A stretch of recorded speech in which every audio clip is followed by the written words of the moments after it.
Arrest చేయడాన్ని సవాల్ చేస్తూ కవిత దాఖలు చేసిన పిటిషన్ను రౌస్ అవెన్యూ కోర్టు నేడు తిరస్కరించింది. ఆమె దాఖలు చేసిన 2 పిటిషన్లను తోసిపుచ్చింది.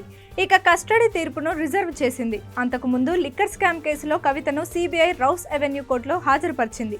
అయితే కవితను 5 రోజుల కస్టడీకి సిబిఐ కోరింది. ఈ సందర్భంగా కోర్టులో కవితపై సిబిఐ సంచలన ఆరోపణలు చేసింది. లిక్కర్ కేసులో కవిత కీలక సూత్రధారి అని తెలిపింది. విజయ్ నాయర్తో పాటు పలువురితో కవిత లిక్కర్ స్కామ్ స్కెచ్ వేశారని ఆరోపించింది. ఢిల్లీ, హైదరాబాద్లో సమావేశాలు జరిపారని పేర్కొంది.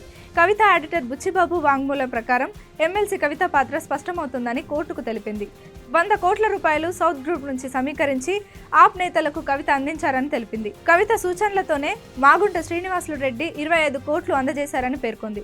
వాట్సాప్ చాట్లు ఈ విషయాలను ధృవీకరిస్తున్నాయని స్పష్టం చేసింది. వాట్సాప్ చాట్ను కోర్టుకు అందజేశామని తెలిపింది. బుచ్చిబాబు స్టేట్మెంట్ ప్రకారం కవితకు ఇండోస్పిరిట్స్ సంస్థలో 33% వాటా ఉందని తెలిపింది. కవిత పిఏ అశోక్ కౌశిక్ వాంగ్మూలం ప్రకారం అభిషేక్ బోయినపల్లి సూచనల మేరకు భారీ మొత్తంలో డబ్బు యాప్ నేతలకు అందించినట్టు తెలిపారు. ఈ విషయాలను ఛార్జ్ షీట్లో పొందుపరిచామని సిబిఐ న్యాయవాది తెలిపారు. ఇదిలా ఉంటే విచారణకు ముందు కోర్టు హాల్లో కవిత కీలక వ్యాఖ్యలు చేశారు. తన అరెస్టు అక్రమం, అన్యాయం అని అన్నారు.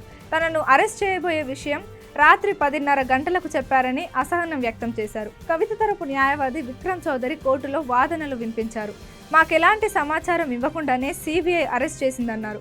తన హక్కులను కాపాడాలని అరెస్ట్ అక్రమమని కోర్టు దృష్టికి తీసుకువెళ్లారు.